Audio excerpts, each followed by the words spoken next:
Welcome back to Just Scribble for the first video in my Planner Pages series. In this series, we're going to talk about the different spreads that you'll find in Plans by Just Scribble, and we'll talk about different ways to use them. Specifically, we'll talk about the intent behind the spread, why I designed it, and what I envisioned the spreads would be used for, and then we'll go over different ways, ideas on how you can use the spreads so that you can find a way to use the spreads that best suits your needs and your planning style.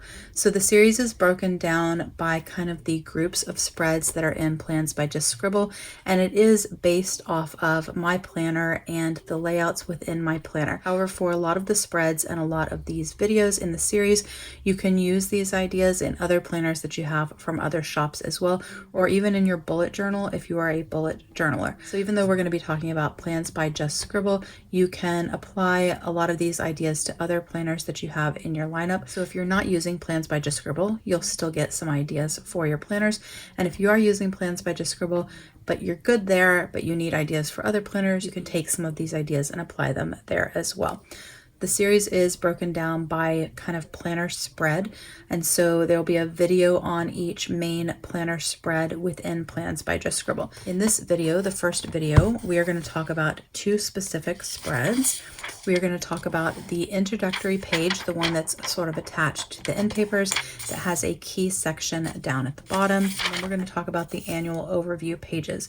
And in this series, I did print out planner spreads, so I will be showing you visual examples of some of the ideas so you guys can get a better idea of how that would look on the planner spread. But I didn't do those in the actual like bound planners. I did them on printed pages, and I'll show you guys those in just a minute.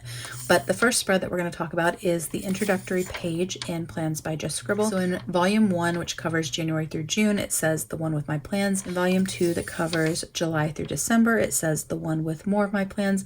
But otherwise, this page is identical in both volume 1 and volume 2, and it is identical in all sizes and styles. It is the same spread whether you're using a horizontal or a vertical, and it is the same spread whether you're using an A6 or an A5 planner.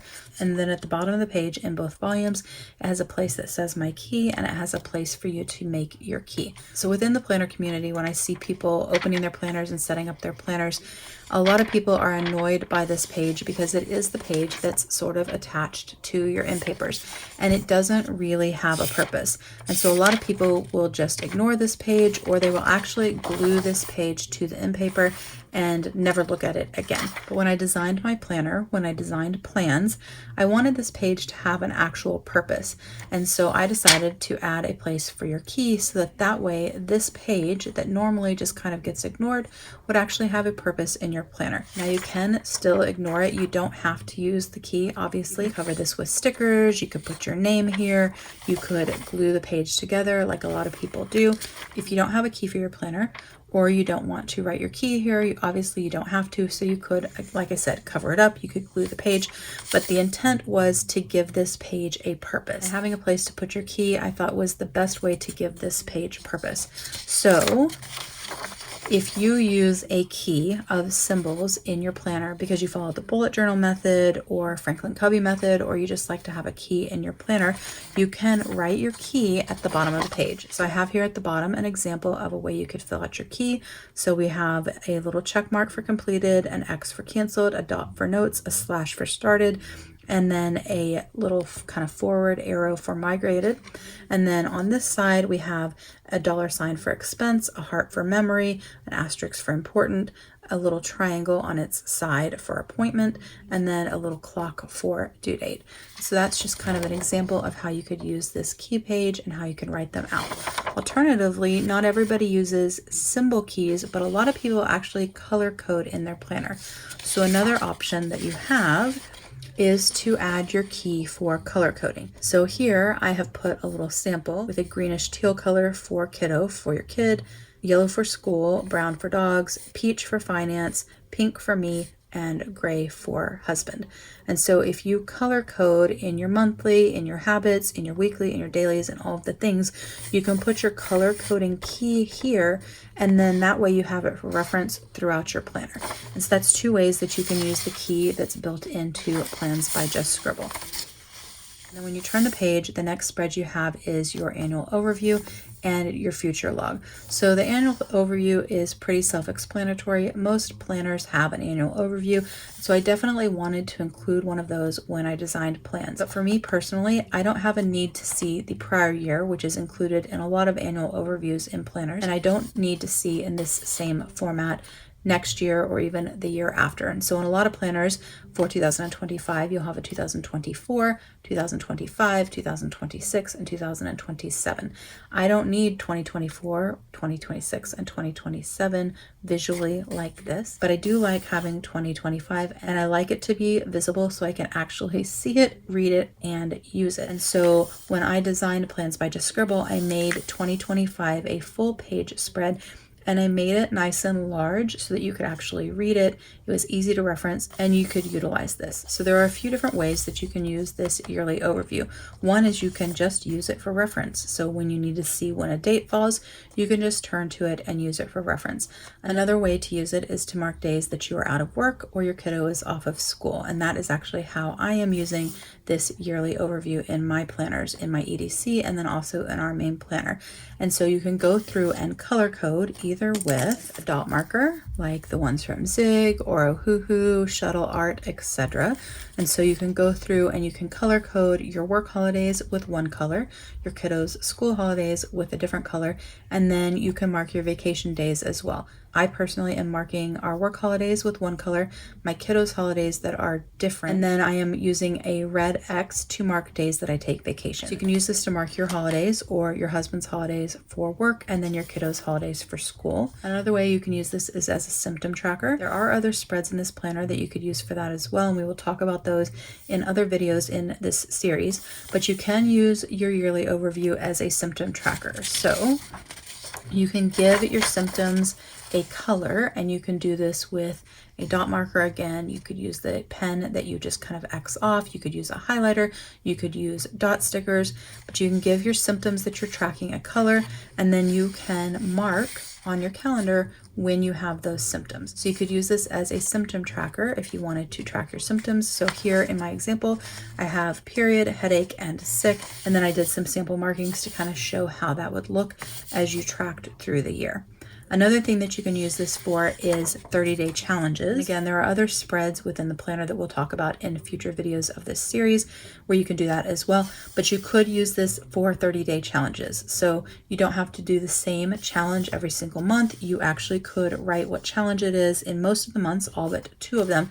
You have an entire bottom row for that 5th week where there is nothing there, and then in March and June you just have Monday. So you could use that bottom row and you could write what the challenge was, and then you could just X off the days that you met that challenge. So say you were going to do a savings challenge, you could write savings challenge or the amount that you were trying to save each day, and you could X it off. So you're doing a no spend this year, you could use this to check off the days that you were doing a no spend. Say you're doing a no/low spend, you could color coordinate and mark the days that you did low spend versus the days that you did no spend. And at the end of the year, you would have this beautiful visual of your no spends and low spends or your challenges that you did throughout the year. Another way that you can actually use this, which is just a fun way to use it, is that you can just mark off the months as they're completed with stickers. So you can take an emoji sticker, a floral sticker, a fun little foiled sticker, and you can just mark off each month as it's completed to just have a visual of where you are. Also just a fun way to use up some stickers from your stash. So that is another way that you can use this spread. With all of these videos that I'm doing in this series, there are probably umpteen other ways that you could use the spreads. I'm just giving you some ideas that I have on how you could use them, but definitely if you have ideas on how you would use these spreads or you're using them in a unique way, definitely share that in the comments down below so that other people can get some ideas and inspiration from you as well. So that is the left-hand page, the yearly overview. Right-hand page is actually a future log. That was the intent behind this page. One of the things that I said was that I don't need to see all of 2026 or all of 2027 kind of in this sort of format here, because I honestly never refer back to it and I don't find any value in it. And most spreads that I see that people set up, they just end up covering them with a sticker and using it to make notes or putting a kit over it, and they never refer back to it. So I really wanted to make the other half of this spread functional. One thing that you definitely need a place for is future planning. So I definitely wanted to give a dedicated spot in this planner for future planning. And so this right-hand page, that's what it's for. So this book is volume 1, which means this covers January through June. And so the first 4 months of the next book, so the first 4 months of volume 2, are July, August, September, and October.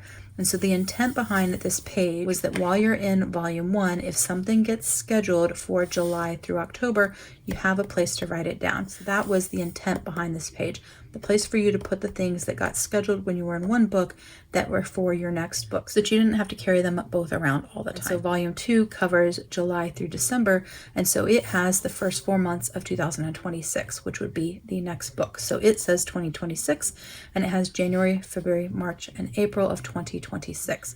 Once again, so you have a future log place while you're in that book for things that get scheduled into the first 4 months of the next year. So that was the intent of this page. And I do have a couple of examples, 2 examples of ways that you could kind of fill that out. So one way is very simple. So this was designed with a darker line for the date and a dashed line for the actual words that relate to that. One way you can fill this out is to put the date and then just write what it is.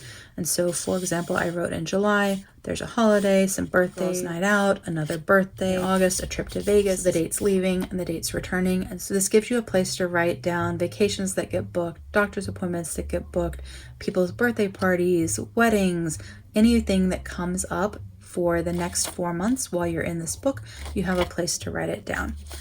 Another way that you can do it is use a highlighter and or color dot marker. Use that and pen and sort of combine it.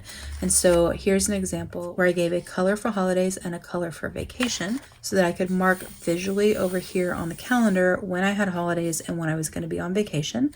And then colors for birthdays so I could mark those, and then could write the dates for appointments. That way I could easily visually see with the colors when I was busy or when I was out of town, and I had a place where I could write the details, appointments, things like that. And so that's another way you can use it. Of course, if you don't want to use this for a future log, you can cover it with a sticker. That's what I've done in my wellness planner. I actually have covered this with a sticker that has 12 boxes, and I'm putting a selfie picture in each box. You could cover this with a full page sticker, one of those bookshelf ones to track the books that you've read. You could cover this with a printable from my shop. I have free printables for perpetual calendars, and I have a 1-page perpetual calendar that you could put here, and you could fill out all of the birthdays and anniversaries that you need to keep track of for the entire year there. There's also a 2-page version of it, and you could cover both of these spreads. You could, of course, just glue the pages together if you have absolutely no need for these pages. You could cover them with your vision board. So if you don't need the annual overview and you don't need the future log, there are other things you can do to cover these pages up and use them for a different purpose. But that was the intent behind these pages and some examples of how you could use these pages. But that's the first video in the Planner Pages series, going over the introductory page, and then the annual overview and the future log and plans by Just Scribble. If you have any questions or comments, please don't hesitate to put them down below, and I will definitely get back with you. Make sure you're subscribed so you don't miss future videos, including the next video in this series where we're going to go over the Calendex and ways that you can use the Calendex in your planner. Give me a thumbs up if you liked this video, and don't forget to just scribble.